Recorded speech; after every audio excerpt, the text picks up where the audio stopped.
నమస్తే, నేను మీ ప్రియాంకరావు. వైవి సుబ్బారెడ్డి గారిని అరెస్ట్ చేస్తారా చెయ్యరా? పెద్ద క్వశ్చన్ మార్క్ ఇది. ఏ ఇన్సిడెంట్లో అంటే, ఏ కేసులో అంటే కల్తీ నెయ్యి వ్యవహారంలో. మరి ఈ కల్తీ నెయ్యి వ్యవహారంలో వైవి సుబ్బారెడ్డి గారు ఈ నెల 20న విచారణ ఎదుర్కోవాలి సిట్ నుండి. మరి ఆ సిట్ విచారణలో భాగంగా ఈయన అరెస్ట్ చేసే అవకాశాలు ఉన్నాయా లేదా అనేది తెలుసుకుందాం. మనతో మాట్లాడడానికి సీనియర్ జర్నలిస్ట్ సిఎస్ రావు గారు ఉన్నారు. ఆయన అడిగి తెలుసుకుందాం. నమస్కారం సార్. ఈ నెల 20న జరిగే సిట్ విచారణలో వైవి సుబ్బారెడ్డి గారిని అధికారులు అరెస్ట్ చేస్తారా చెయ్యరా? ఇప్పుడు సుబ్బారెడ్డి గారు సిట్ పోలీసులకు చెప్పారట. ఏం చెప్పారంటే, నేను విచారణకు హాజరుగాను, మీరే నా ఇంటికి వచ్చి విచారించండి అని చెప్పాడంట. అంటే ఆయన నాకు చాలా బిజీ షెడ్యూల్ ఉంది, నేను ఎంపీగా ఉన్నాను, రాజ్యసభ మెంబరు, కాబట్టి మీరు వచ్చి విచారించండి, నాకు టైం వెసులుబాటు అని చెప్పారంట. అంటే విచారణ ఎంత సీరియస్గా జరుగుతుంది అనే దానికి ఇదొక నిదర్శనం కదా. చాలా మంది అనుమానిస్తున్నారు, అసలు ఈ కేసు విచారణ జరుగుతుందా లేదా, పక్కా ఆధారాలు కనిపిస్తున్నా కానీ మీరు ఎందుకు స్పీడప్ కావట్లేదు, ఎందుకు అరెస్ట్ చేయట్లేదు వీళ్ళని అనేటువంటి అనుమానాలు, అలాంటి ప్రశ్నలు ఉత్పన్నం అవుతున్నాయి చాలా మంది దగ్గర నుంచి.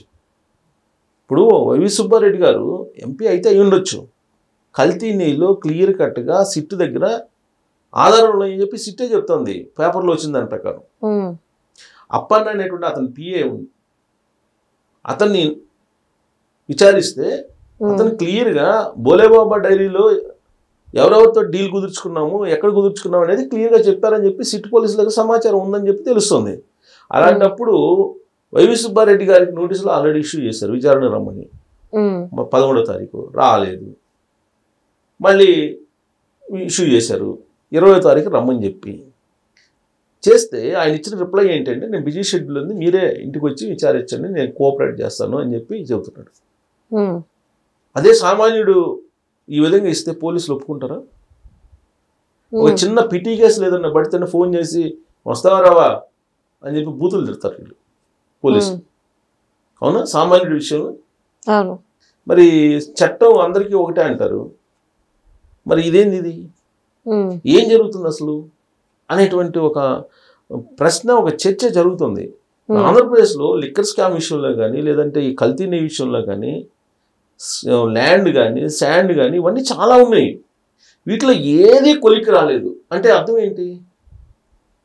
విచారణ స్పీడప్ జరగట్లేదా, లేదంటే ఢిల్లీ నుంచి ఏమన్నా ఒత్తిళ్ళు ఉన్నాయా, ఢిల్లీ వాళ్ళు చెప్పినట్టు మీరు చేస్తున్నారా, అంటే ఏమైనా అరెస్టులు ఉండవా, కేవలం ఆరోపణలు చేసి కాముకుంటారా, ఏంటి? పోలీసులు అసలు ఏం, ఇప్పుడు పోలీసులు ఎంత సమర్థులు అంటే, మన తెలుగు పోలీసులు అటు తెలంగాణ కానీ ఇటు ఆంధ్రప్రదేశ్ కానీ క్షణాల్లో వాళ్ళు తెలుసుకుంటే విచారణ చేయగలరు, ఏదైనా పట్టేసుకోగలరు. ఉదాహరణ తాజాది నేను చెప్తాను, తాజా ఉదాహరణ చెప్తాను నేను, ఎక్కడిదో అవసరం లేదు. ఈ మధ్యకాలంలో ఒక అతన్ని లండన్ నుంచి వస్తే పట్టుకున్నారా, అతన్ని సోషల్ మీడియాలో వ్యవహరిస్తున్న అతన్ని. తర్వాత ఇప్పుడు ఐబొమ్మ అతన్ని పట్టుకున్నారా?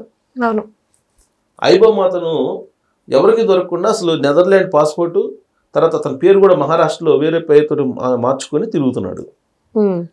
పట్టేసుకున్నారా లేదా? పోలీసుల సామర్థ్యం అంత ఉంటుంది, పట్టేసుకుని జైలుకి పంపించారు కదా. అందుకే తెలుగు పోలీసులు, తెలుగు రాష్ట్రాల పోలీసులు చాలా స్మార్ట్గా ఇన్వెస్టిగేషన్ చేస్తున్నారు. ఇది నేను చెప్పడం కాదు, అమెరికా ప్రభుత్వమే చెప్పింది. ఇవాంక ఇక్కడికి వచ్చినప్పుడు ఆమెకు చేసినటువంటి సెక్యూరిటీ ఏర్పాట్లు వీటన్నీ చూసిన తర్వాత ద బెస్ట్ పోలీస్ అని చెప్పి అమెరికా వాళ్ళే ఇచ్చారు తెలుగు రాష్ట్రాలకు సంబంధించినటువంటి పోలీసులకి, తెలంగాణకి, ఆంధ్రప్రదేశ్కి. అంత సమర్థత ఉన్నటువంటి పోలీసులు, అంత వేగంగా విచారణ చేసేటువంటి వాళ్ళు ఉన్నారు. టెక్నాలజీ పరంగా కూడా మొత్తం తీసుకుని విచారించాల్సిన వాళ్ళు ఉన్నారు. అయినా కానీ ఈ కేసులు కొలిక్కి రావట్లేదు. ఇప్పుడు అప్పన్నను విచారించారు, బోలేబాబా డైరీలో బోలేబాబా అజయ్ కుమార్ అనే అతను విచారించారు. అతను చెప్పేశాడు మొత్తం డీల్ ఎలా కుదిరింది ఏంటి అనేది. బోలేబాబాలో ఏమేమి కలిపారు, బోలేబాబా కంపెనీలో ఏమేమి కలిపారని చెప్పారు. సింథటిక్ ఆయిల్స్ అండ్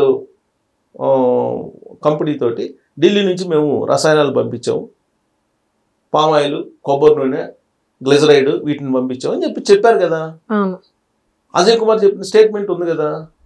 మరి ఇవన్నీ డీల్ ఎవరు కుదిర్చారా, టెండర్ ఎవరు కుదిర్చారు, టెండర్లో సడలింపులు ఎలా చేశారు అని అంటే అప్పన్న మొత్తం చెప్పాడుగా. మరి దీనికి కర్త కర్మక్రియ ఎవరు? ధర్మారెడ్డిని పిలిచి మాట్లాడారు కదా, ధర్మారెడ్డి చెప్పాడు కదా పయ్యోళ్ళు ఒత్తిడని చెప్పి. ఆ పయ్యోళ్ళు ఎవరు అది తేలాలి కదా. అది తేల్చాలంటే పయ్యోళ్ళని తీసుకురావాలి కదా. ఇప్పుడు వైవి సుబ్బారెడ్డి గారిని తీసుకొచ్చి విచారిస్తే వైవి సుబ్బారెడ్డి గారు ఏం చెప్తారు? ఆయన కూడా నా పయ్యోళ్ళు అని అంటే అప్పుడు ఆ పయ్యోళ్ళు ఎవరో తెలియాలి కదా ప్రజలకు కూడా. నెయ్యి అయితే కల్తీ జరిగింది. ఇప్పుడు ఏమంటారు వైఎస్ఆర్ కాంగ్రెస్ పార్టీకి సంబంధించిన అసలు నెయ్యి కల్తీ లేకుండానే కల్తీ జరిగింది అన్నారు. ఒకసారి పంది కొవ్వు అన్నారు, ఇంకోసారి జంతువులు ఫ్యాట్ అన్నారు, ఇప్పుడేమో రసాయనాలు అంటున్నారు. రసాయనాలు కలవడం అనేది పెద్ద తప్పేం కాదు అన్నట్టుగా మాట్లాడుతున్నారు వాళ్ళు. అసలు పంది కొవ్వు అన్నారు కదా, పంది కొవ్వు కాదు కదా అనే వాదన చేస్తున్నారు. ఇప్పుడు అసలు అప్పన్న అని అతను అసలు వైవి సుబ్బారెడ్డి పిఏనే కాదని చెప్తున్నారు వాళ్ళు. అతను ప్రస్తుతం తెలుగుదేశం పార్టీకి సంబంధించిన ఒక ఎంపీకి సంబంధించినటువంటి ఎంప్లాయీ. అతను ఆ ఎంపీకి సంబంధించిన కంపెనీలో పనిచేస్తున్నాడు. ఆ ఎంప్లాయీ తోటి అతన్ని అరెస్ట్ చేసేసి వాంగ్మూలం తీసుకొని ఆ వాంగ్మూలం మేరకు వైవి సుబ్బారెడ్డి పిలిచి విచారించాలనుకుంటున్నారు. ఇంతకన్నా దుర్మార్గం లేదని చెప్పి వైసీపీ వాళ్ళు ఎదురుదాడి చేస్తున్నారు.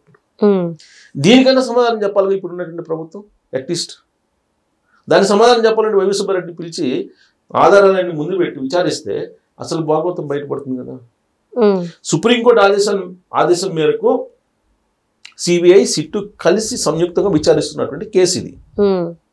ఇది ప్రపంచవ్యాప్తంగా ఉండేటువంటి శ్రీవారి భక్తులకు సంబంధించినటువంటి సీరియస్ కేసు ఇది.